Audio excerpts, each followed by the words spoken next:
reporter for the California Crusader newspaper. So if there's anything going on in the South Bay, please grab my card, send me an email, give me a call.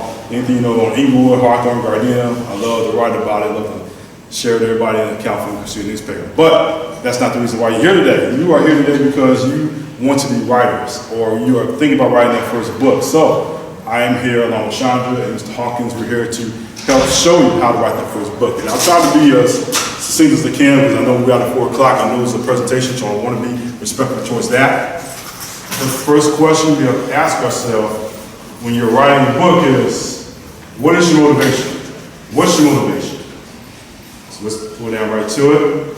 Do you know, according to the Genius Group, 80% of Americans, that's 200 million people, want to write a book? How many books are published in a year? There's somewhere between 600,000 and 1 million books published every year in the U.S. alone, depending on what stats you believe. Many of those, as many or even more, are self-published. Self-publishing had a stigma of you couldn't publish it because the cover was bad or the content wasn't good, but now people are starting to self-publish books now, which is good for most of us. Let's go down here. Okay. So what are the chances of getting your book published? We would say that 90% of authors fail the premise. This is from Forbes. 90% of screenplays and 80% of novels are rejected because of poor structure. That's when we go into editing, we'll talk about that, how important it is to find an editor to believe in your work so your book stands out from the rest. But publishers buy stories within a specific genre. So if you're in a romance novel, it won't be purchased by a mystery book seller. When we get to your target audience, it's important to know who your target audience is so that you can market your book towards them. If you are a romance novelist, you would not want to market your book to a mystery crowd. Like Chandra writes a suspense thriller, I don't think the science fiction crowd would appreciate that book very much because that's not the genre. How many copies do most books sell? The average book sells 3,000 copies in its lifetime, and this is in Publishers Week in 2006. The average traditionally published book, which sells about 3,000 in an entire lifetime in print, only sells about 200 to 300 copies its first year. And people say, I'm going into it, you say. That's from the Forbes website again. This is a very interesting topic. How much do authors get paid? For a mass market paperback, most of the royalties will be in the 10% level, and the price will be maybe $7.99 per copy or 79 cents per sale in royalties. That makes it $79,000 per 100 copies sold. You combine the two, and then you're looking about average about $140,000 per 100,000. This is all typical of the book trade. If I'm scrolling too fast, let me know. I'll slow down so you can copy the copies down, but this is just for your information. We have more statistics. About 120,000 books are published each year in the U.S. This is Bookwire, another source of that. A successful fiction book sells 5,000 copies. So if you plan to write fiction, you sell 5,000 copies, that'll be success. A nonfiction book sells 7,500 copies, and that's from the Writers Guild, Authors Guild. So while these numbers are encouraging, here are a list of challenges as a new author that you are going to face. 1/3 of high school graduates never read another book for the rest of their lives. 42% of college graduates never read another book after college. 80% of U.S. families did not buy or read a book last year. 70% of U.S. adults have not been in a bookstore in the last 5 years. 57% of new books are not read to completion. 70% of books published do not earn back their advance. That's for traditional authors. 70% of the books published do not make a profit. That's also traditional authors, but you can go across the board to other different published companies as well. And this is from the Jenkins Group. 53% read fiction, 43% read nonfiction. The favorite fiction category is mystery and suspense at 19%. 55% of fiction is bought by women, 45% by men, and that's from the Publishers Weekly. How much does the average book cost? An average size trade paperback reader. Novels fall into the $13.95 to $7.95 price range. This being said, this range is true for most books. You always do research into comparable books and price your book accordingly. What challenges? So the question is, what can I do about it? Brainstorm.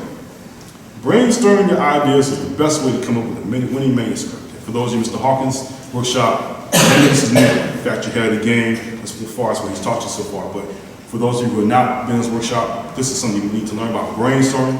When you brainstorm a story, article, or poetic ideas like a poem, you're immediately sketching out the tone, the direction where you want your project to go.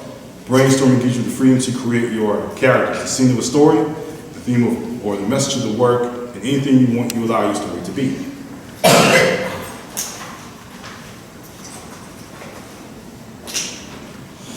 Non-fiction. That's, of course, the non-fiction crowd. You have to consider your audience. Identify your audience and think about their needs. This will help you decide on the types of details, the amount of information, and the type of language that you need to use. Non-fiction is autobiography, memoir, diaries and journals, electronic literature, thoughts, and proverbs.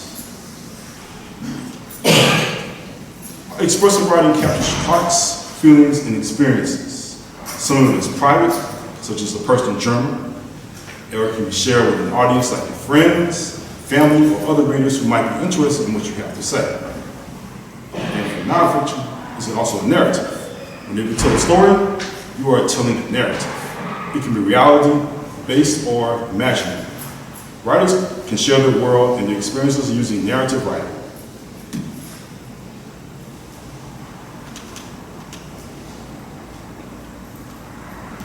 An autobiographical incident tells a true story about a specific incident in the writer's life. Because the writer plays an important, essential role, an autobiographical incident usually reveals more about the writer than it does about the people. For example, if you want to write about experiences of what happens in the city, you write about your experiences, they'll tell more about your personal life than, let's say, someone else. Or you want to write about a certain person, a famous person.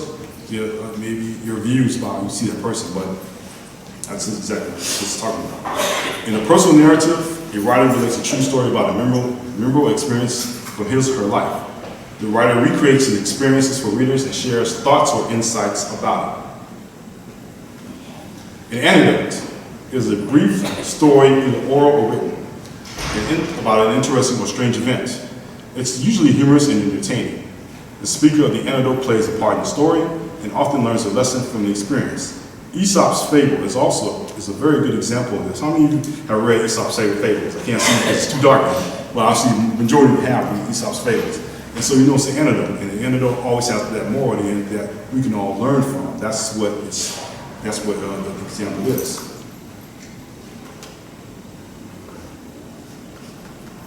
How are we doing so far? Everybody's getting so far? Mm-hmm. Good. Got more. Descriptive writing creates a picture for readers. If you've seen this picture or painting, descriptive writing captures in precise detail about how something looks. It also presents how something tastes, smells, sounds, or feels, sensations that a photograph or painting can't capture on their own. These are 4 types of descriptive writing that the writer can use in the drafts.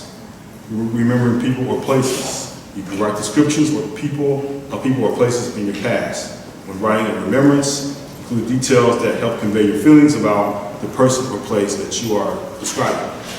Observation. An observation describes an event that takes place over a period of time. The details in an observation are presented in a chronological order or the order in which they occur. An observation may focus on some specific scientific phenomenon or on a natural event. Stage directions.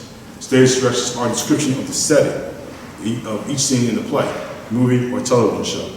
Stage directions also help readers of plays and scripts to visualize the scene of the action. The same can be said of fiction writers as well. Descriptions and stage directions can be presented in spatial order. Details are described according to where they are located in relation to one another. Description of events. Through description, an event can be recreated in vivid detail. Like observations, descriptions of events are presented in chronological order. Exposition or exploratory writing Expository writing, is writing that informs and explains. Oftentimes, it focuses on giving information about a single subject. It can either take the form of a summary of a movie or a book, directions to your home, or a definition of something. When you use exposition, you are providing your readers with clear, factual information. At the same time, you are likely to gain a better understanding of the subject that you are writing about. That's something I tell students as I'm a substitute teacher, so I tell students when I have a chance, all this, so they understand and know. Gather information. Before you begin writing in the first draft, gather the information that you included in it. Since expository writing is based on facts, select factual details such as specific facts, examples, statistics, and scientific definitions or categories that will help explain your subject accurately, including to the audience. The cluster diagram is a good use of gathering the information that you need. Sometimes when writing an article, like I do for the newspaper, I have to go to gather information, and I do that by using the techniques that were just showed there. The general purpose of expository writing is to explain or to inform. You also need a more specific purpose, such as comparing and contrasting two subjects or presenting a problem and a solution. You want to consider these questions. What do you want to accomplish? What are your goals?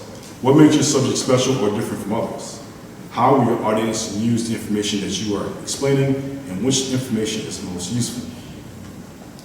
Persuasion is writing or speaking that attempts to convince people to agree with what the writer or speaker is saying.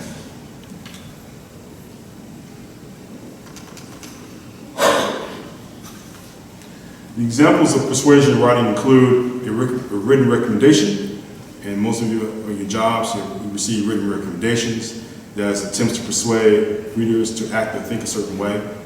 It might suggest that readers support a political candidate, buy a brand of sneakers, or support a musical artist. You will find examples of written recommendations in consumer columns, opinion columns, blogs, editorials in magazines or newspapers. An advice column. An advice column provides readers with suggestions in solving problems or improving their lives.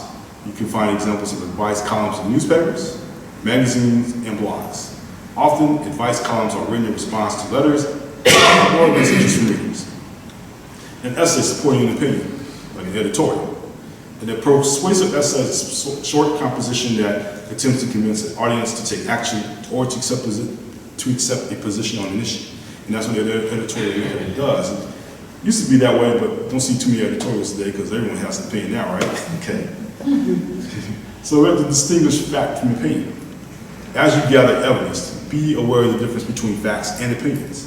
Facts are statements that can be proven true by research or by direct observation. Statements that can't be proven true or false are called opinions. Focus on gathering facts. Opinions alone won't win over your audience.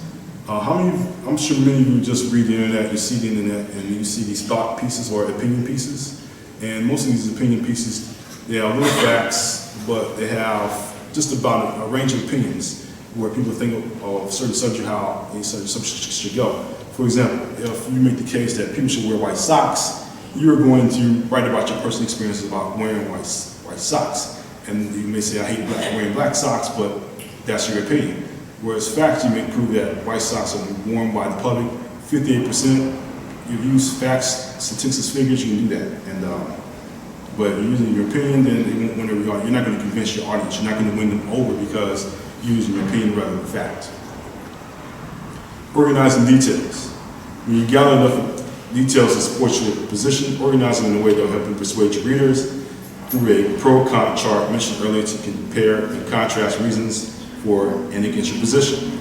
Using this technique will help the persuasive writer frame his argument for the reading audience. How's everybody doing so far? We all right? Sure. Okay, good. We're almost done with nonfiction. In fact, I think we are done with nonfiction. Yes, we are. So now we can go into fiction. Okay. Who is your target audience? This is from a previous workshop in 2020. But as an example, who is your target audience? Oops. We're going to get to that. First, we're going to talk about genres. That's how you get your genre through your target audience. The genre must be determined in order to find your target audience. Literary genres are defined as traditional divisions of literature of various kinds according to a particular criterion of writing. Genres include an adventure novel, children's literature, comedy novel, graphic novel, crime or detective fiction, romance, science fiction, mystery, thriller, action, tragedy, comedy, fantasy, historical fiction, western, horror, and urban and erotic literature. The novel. It's an extended piece of fiction, usually 40,000 words or more, which may or may not build to a climax near the end. A novel may have 2 characters or over 100. A novel usually has one major plot and one or more subplots. The short story. A work of fiction that is briefer than a novel or novella, usually based on a single plot or event. A story normally has a climax and a resolution. Most short stories have few or no subplots and less than 10 characters, though a few successful ones have been written with dozens of characters and quite a few subplots. And a few good stories have no characters or plot at all. But you have to be a very good person to do that. Otherwise, it's not going to work. People are trying. The poem includes all forms of rhyme and free verse in all lengths. Specific forms include sonnets or haiku, 2 from a list of forms. The play, a script of any length intended for a performance by live actors before a live audience. The novella is a mid-length work of fiction longer than a short story and shorter than a novel, usually around 20,000 to 35,000 words. It usually goes by the short novel. Like a novel, a novella usually has some complexity in plot and characterization, one or more subplots, and a climax. Like The Strange Case of Dr. Jekyll and Mr. Hyde by Robert Louis Stevenson is a famous novella, as is The World of Worlds by H.G. Wells, and I Am Legend by Richard Matheson. The vignette, a brief work of prose, usually but not necessarily fiction, that clearly depicts a single event, setting, or person. A vignette doesn't need to have a climax or resolution. The novelette, a term used by editors and publishers to refer to a short story no longer than 7,500 or 10,000 words.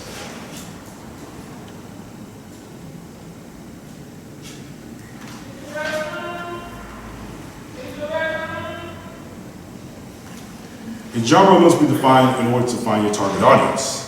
Literary genres are defined as traditional. Oh, you know what? You already did that. That's my bad. Okay. To state the importance of a solid first draft of fiction, good stories must have the following elements: memorable characters, an engaging plot or sequence of events, a setting which is interesting at the time and place these events occur. In a recent Writer's Digest poll, 50% of readers favored characterization, over 27% who enjoyed the plot, and 20% who enjoyed or preferred setting. So characterization, how many of you read a novel and you read it for the characters, or you read a series of novels and just for the character, to follow the character along? I see a good show of hands, okay. So you do know you're part of that 50%. And that's very important because when you're writing a novel, such as Chandra and I Planned It One Day, you want to write, you focus on character. You write a very engaging character in a novel, in fiction, and you will basically capture that reader over, and rather than the setting where it's, because you put that character in any setting, and you're interested in the character's character life, who they associate themselves with, the people around them, like Olivia Pope. Everyone knows who Olivia Pope is, and Scandal could used to be a series of novels, and you were following Olivia Pope, and you want to find out exactly who's she meeting, who's she up against, what's her opposition, who's her allies, things like that. Okay. So let's move on. You have to know your characters, and we described it just then. Think about each person that you plan to include in the story. Consider his or her habits, likes, and dislikes. Think about the answers to these questions. How does the character look? How do others see the character? What are their opinions of him or her? How does the character interact with others, their attitude? What are the motivations and goals of the character? What is the theme of the story? The theme is a broad idea in the story or the message the author is conveying, the moral thereof. The message is usually about life, society, or human nature.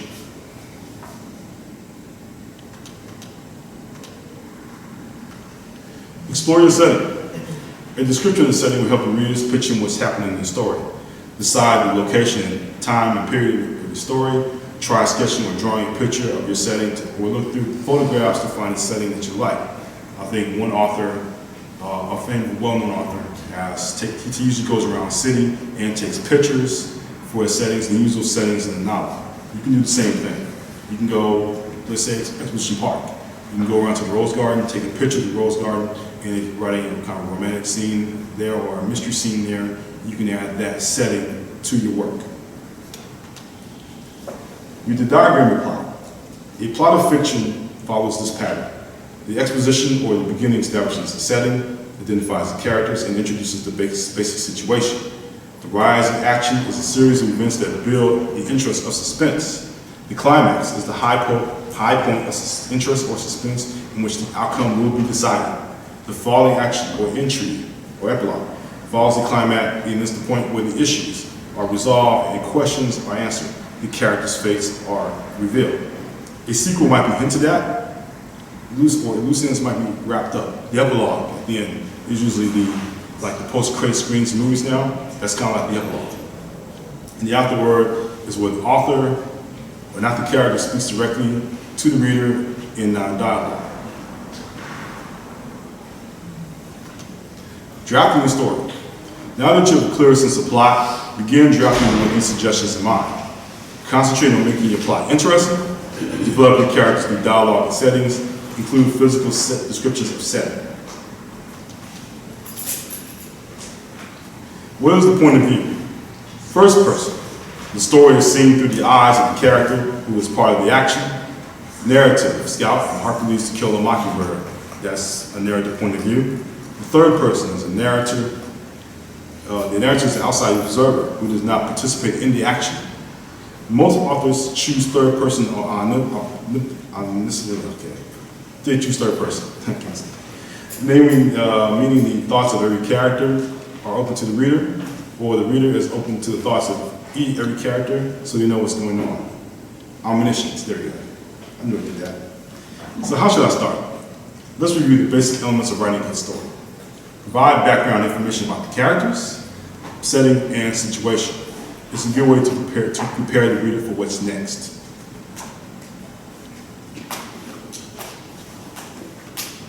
In literature, there are three types of stories: man versus man, hero against villain, man versus nature, which is man against nature, and man versus himself, which is internal conflict, such as the old man in the sea, for an example. Developing well-rounded characters. Who are the characters in the story? What do they look like? How do they act? Do we like them or dislike them? Focus on developing well-rounded characters through dialogue, action, and description. Just a reminder. Again, knowing your characters, we already described that as far as how the characters should look. And hold the interest. Use transition words such as first, then, meanwhile, afterwards, and finally to help the readers follow the plot.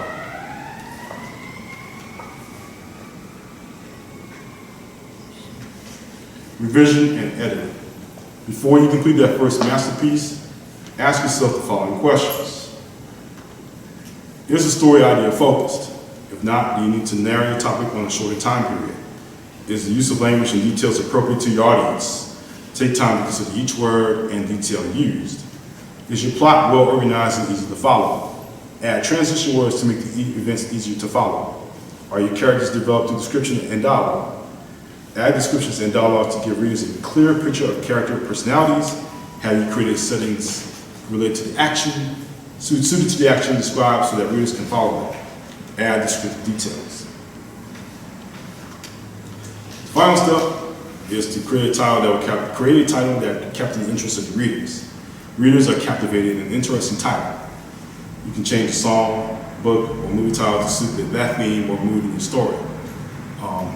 And just very briefly, just want to detour from the lesson and bring up a subject that was brought up in the past month or so. Someone tried to copyright a title. When we get to copyright, you see you cannot do that, but someone tried to copyright a title. Felina Hopkins. How many people heard about the name Felina Hopkins? Maybe one or two.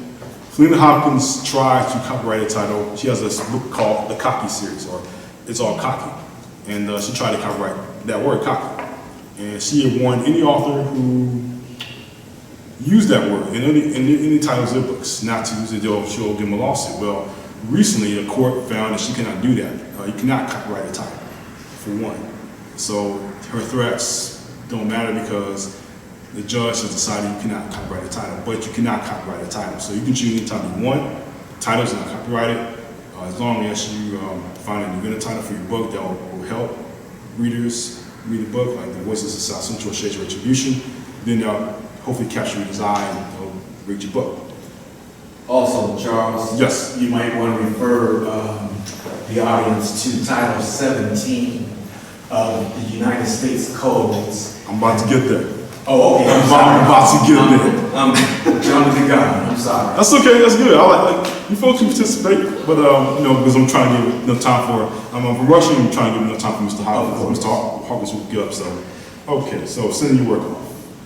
As you know, the basic elements and components of manuscript, nonfiction, and fiction, it's been edited, revised, and edited again. Now it's time to take the next step, sharing it to people and places that can help you achieve your goals of becoming published. Okay, so this is where it gets down to publishing aspect of it.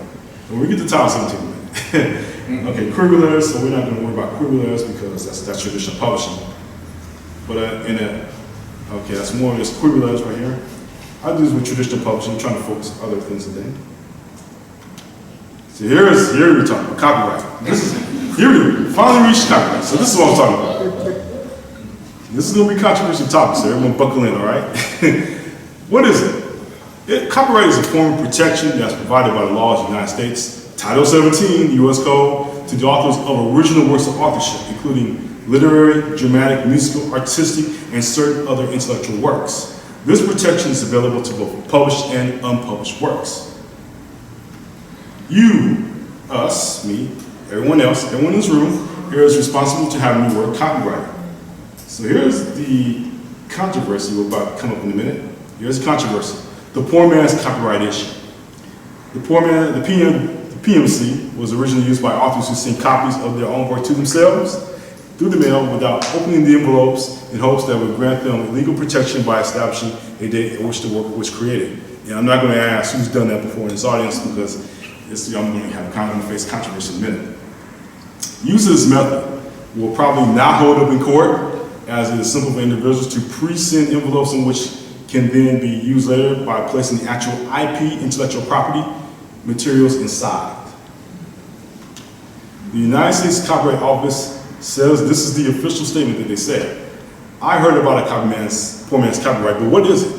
The practice of sending a copy of your own work to yourself is sometimes called a poor man's copyright.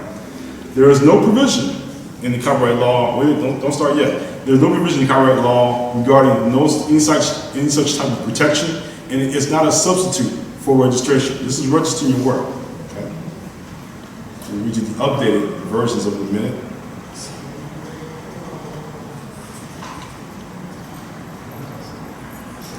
The United Kingdom has a different, because it's the United Kingdom, but it says that you may do that in the United Kingdom, but it's really, we're here in the United States, so it's not that important right now. Here's, but wait.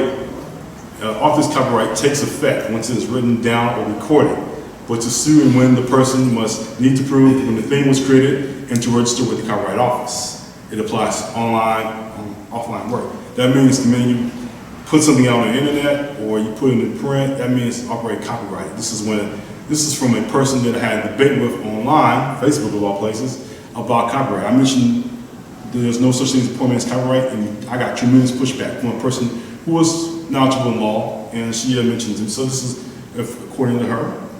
But I did some more research on it last night, in fact, and so I wanted to make sure that I was clear with the poor man's copyright.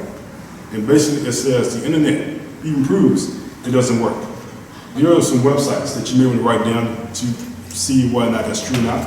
The myth of a poor man's copyright is at Plagiarism Today, and there's the website link to it. It's a long one, so I'll give time before I start again.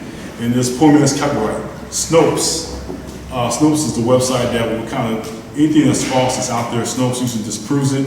So I usually, when I went to these two top sites on web search and find that poor man's copyright is not there.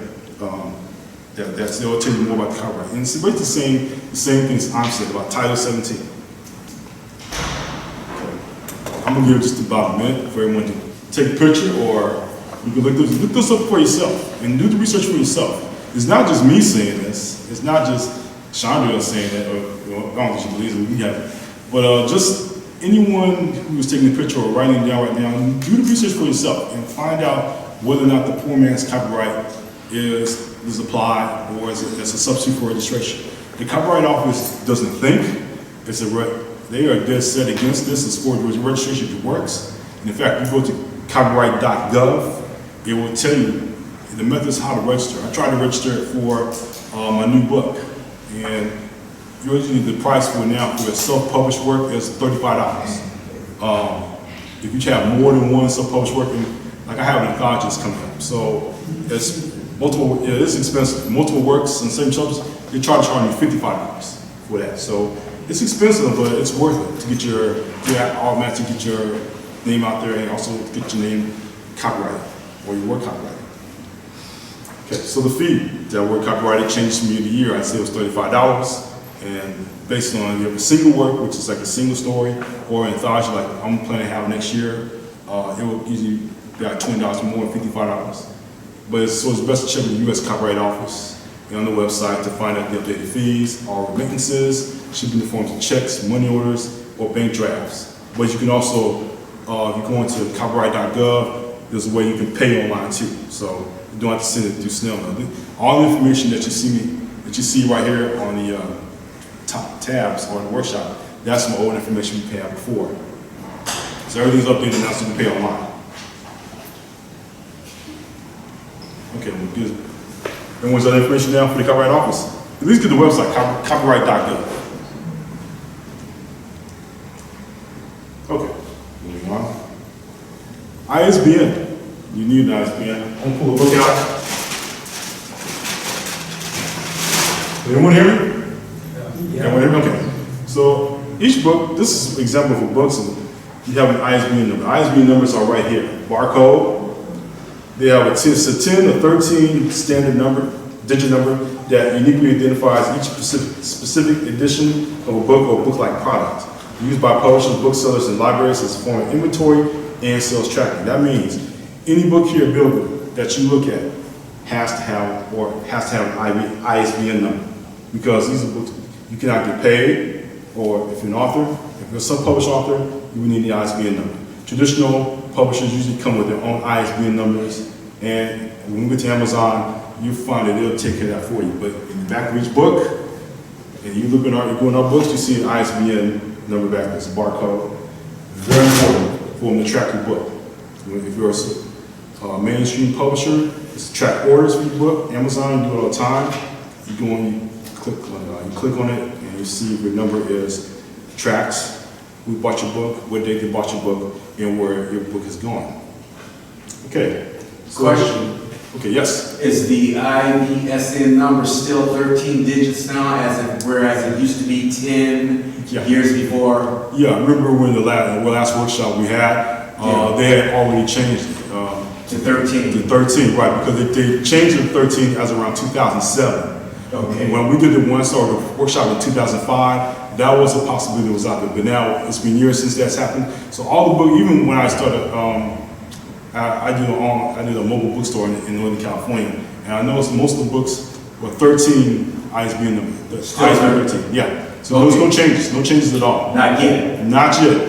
Who knows as the world's changing so much, we don't know what the change in ISBN numbers will be, but we do know for right now, it's either 10 for the old standard or 13, because there are so many books there at the catalog that they need an extra. Of course. Let me add to that really quickly. When I purchased my ISBN numbers, they were, thank you, they were just 10 digits, and what you can, if you did that at all, you can go to their website and pay a small fee and have 3 extra digits added to your numbers. So. To update your work? Yeah. I see. I purchased 10 ISBN numbers a long time ago, and the ones that I will use going forward, I'll have to have them updated, but that's possible. I don't have to start the whole process all over again. Okay, well that raises the question. when a work is updated by any author to today's time frame, is that necessarily given the 3 extra digits if it were 10 before?